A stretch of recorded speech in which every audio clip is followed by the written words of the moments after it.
Hello friends and welcome to Learny ji. ये हमारी संपूर्ण मध्यकालीन भारतीय इतिहास की सीरीज का पहला वीडियो है। इसमें हम बात करेंगे कि भारतीय मध्यकालीन इतिहास की शुरुआत कहाँ से होती है और इसकी प्रमुख घटनाएं कौन कौन सी हैं। तो अगर बात करते हैं भारतीय मध्यकालीन इतिहास की शुरुआत से, तो भारतीय मध्यकालीन इतिहास की शुरुआत हम 1000 ईस्वी के आसपास मानते हैं, जब भारत पे विदेशी आक्रमणों का शुरुआत हुई। तो सबसे पहला भारत पे विदेशी आक्रमण तुर्कों ने किया। तो आइए हम जानते हैं तुर्क कौन थे। तुर्क मुख्यतः मध्य एशिया की खानाबदोश जनजाति थी और 8वीं शताब्दी में इन्होंने इस्लाम धर्म को स्वीकार किया। और तुर्क में जो पहला सबसे महत्वपूर्ण शासक हुआ वह अल्पगीन था, जिसने 1962 से 1977 तक शासन किया। अल्पतगीन की राजधानी गजनी थी और इसने जो सबसे महत्वपूर्ण कार्य किया वो उसमें ये है कि उसने 1700 तुर्क अधिकारियों को नियुक्त किया। और सुबुक्तगीन इसमें से एक अधिकारी था जो बाद में अल्पतगीन के बाद गजनी का शासक बना। तो सुबुक्तगीन के बारे में अगर बात करते हैं तो सुबुक्तगीन का शासनकाल 977 ईस्वी से 997 ईस्वी तक रहा। यह दूसरा शासक था तुर्क का। और इसके शासनकाल में जो सबसे महत्वपूर्ण घटना हुई वो यह थी कि 1986 में हिंदू शाही वंश के राजा जयपाल ने तुर्क पर हमला किया, किंतु राजा जयपाल की सेना छिन्न भिन्न हो गई, जिसके कारण राजा जयपाल को सुबुक्तगीन से समझौता करके वापस आना पड़ा। सुबुक्तगीन की मृत्यु के बाद इसके जो पुत्र थे अब्दुल कासिम महमूद और इस्माइल, इन दोनों के मध्य उत्तराधिकारी का युद्ध हुआ। उत्तराधिकार प्राप्त करने के लिए इन दोनों ने आपस में युद्ध किया, जिसमें अब्दुल कासिम महमूद विजय हुआ तथा बाद में अब्दुल कासिम महमूद जो है महमूद गजनबी के नाम से शासक बना। महमूद गजनबी भारतीय मध्यकालीन इतिहास का सबसे महत्वपूर्ण व्यक्ति है। तो आइए जानते हैं महमूद गजनबी के बारे में।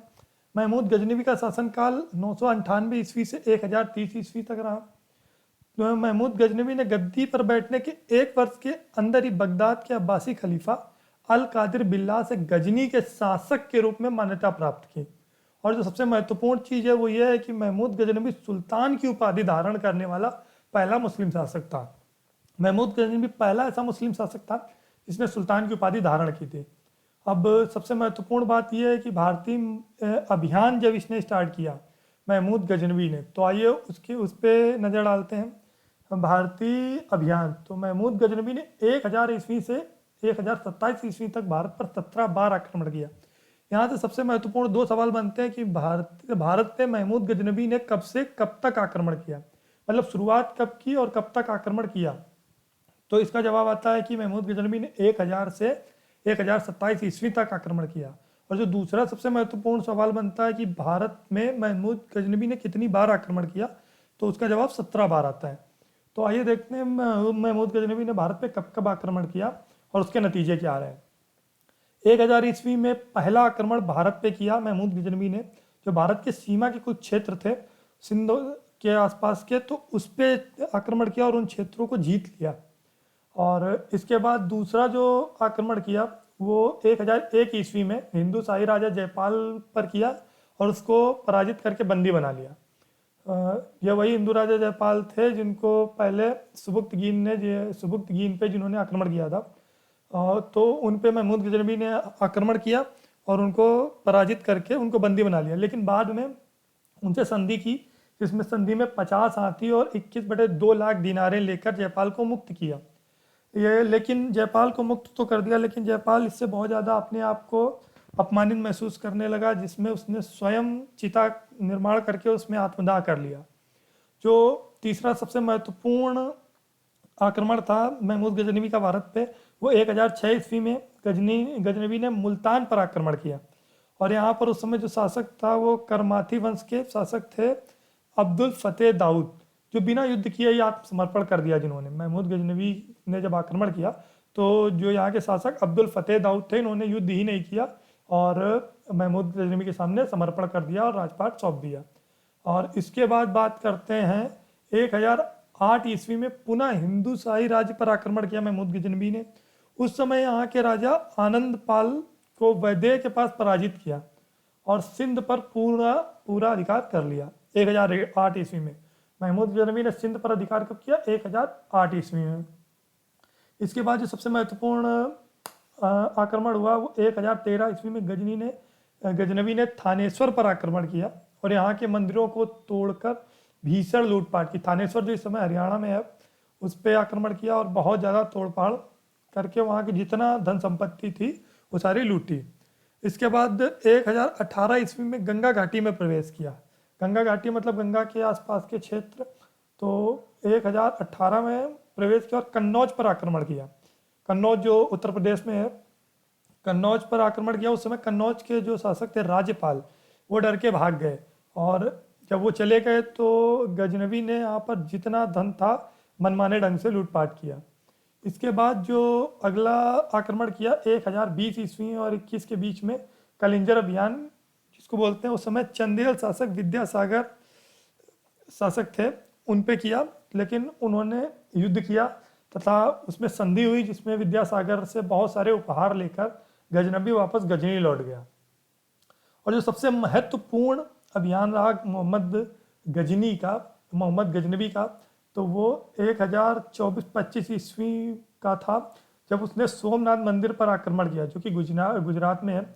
उस समय गुजरात का शासक भीम प्रथम था। ये सबसे महत्वपूर्ण पॉइंट आता है कि जब सोमनाथ मंदिर पर आक्रमण किया महमूद गजनवी ने, तो उस समय वहाँ का शासक कौन था? तो उस समय वहाँ का शासक, गुजरात का शासक भीम प्रथम था। और कब आक्रमण किया? 1024-25 ईस्वी में। इस युद्ध का नतीजा ये निकला कि यहाँ 3 दिनों तक युद्ध चला और बाद में कब्जा कर लिया सोमनाथ मंदिर पे महमूद गजनवी ने। और इसके बाद जितनी भी यहाँ की अकूत संपत्ति थी, बहुत सारा धन था, वो सारा धन लूटकर वापस गजनी के लिए रवाना हुआ। लेकिन वापस लौटते टाइम 1025 में ही सोमनाथ से जब वापस जा रहा था महमूद गजनवी, तो सिंधु नदी की निचली तराई घाटी में जाटों ने इसको रोका और इस पर हमला बोल दिया। तो इसने उनसे ज़्यादा युद्ध नहीं किया, सिर्फ अपना बचाव किया और वहाँ से कुछ धन संपत्ति जाटों ने भी लूटी और वहाँ से वापस गजनी चला गया। और जो सबसे आखिरी हमला हुआ, जो सबसे आखिरी आक्रमण किया, वो 1027 ईस्वी में किया जाटों के खिलाफ।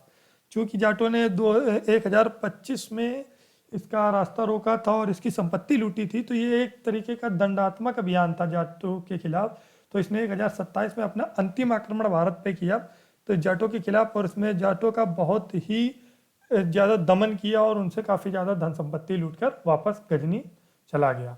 तो इसके बाद जो मेन पॉइंट यहाँ पर आते हैं महत्वपूर्ण, कि महमूद गजनवी का भारत आने का मुख्य उद्देश्य क्या था?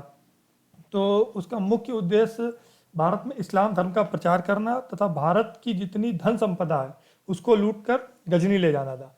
और महमूद गजनवी किस दर्रे से भारत आया था, ये एक दूसरा सबसे महत्वपूर्ण सवाल बनता है। तो इसमें इसका जवाब आता है कि महमूद गजनवी भारत खैबर दर्रे से आया था।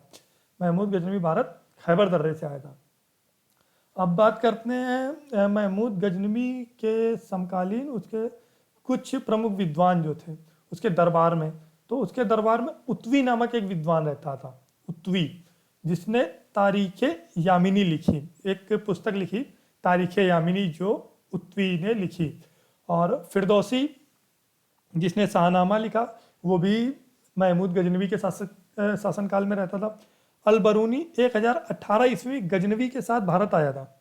अलबरूनी जिसने तारीख़ हिंद या किताबुल हिंद लिखी, वो 1018 में महमूद गजनवी के साथ भारत आया था और यहाँ पर 10 वर्षों तक रहा। तो तब भारत के बारे में किताब लिखी जिसका नाम किताबुल हिंद था। ये कुछ प्रमुख विद्वान थे महमूद गजनवी के शासनकाल के।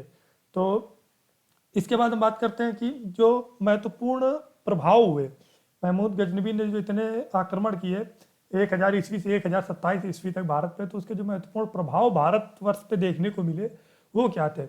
इसमें सबसे पहला जो एक उदाहरण मिला पूरे विश्व को कि भारत के राजाओं और उनकी राजनीतिक कमजोरियां वो पूरे विश्व के सामने उजागर हुई।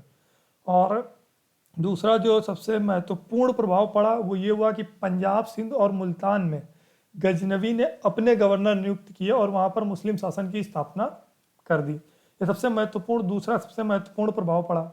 और तीसरा अगर सबसे महत्वपूर्ण प्रभाव देखेंगे तो वो ये था कि इसमें भारत में विदेशी आक्रमणों के द्वार खोल दिए। इसके बाद जो है बहुत सारे विदेशी आक्रमण हुए। इससे विदेशियों को ये पता लगाया कि भारत में जो राजनीतिक शक्तियां हैं, जो राजा हैं, उनमें कितनी ज़्यादा कमजोरियां व्याप्त हैं जिसमें आक्रमण करके कोई भी धन संपदा लूट सकता है। तो इन आक्रमणों का एक प्रभाव ये भी था कि इसने बहुत ज़्यादा भारतीय कला और संस्कृति को नष्ट किया और भारत का बहुत सारा धन गजनी लेकर गया। तो ये था महमूद गजनबी और मध्यकालीन भारत के शुरुआत का पहला वीडियो। अगले वीडियो में हम बात करेंगे मोहम्मद गौरी और उसके आगे के शासन के बारे में। उसमें उसके आगे कौन कौन से महत्वपूर्ण शासक आए और क्या क्या हुआ। तो please like the video and subscribe for more and regular updates. Thank you.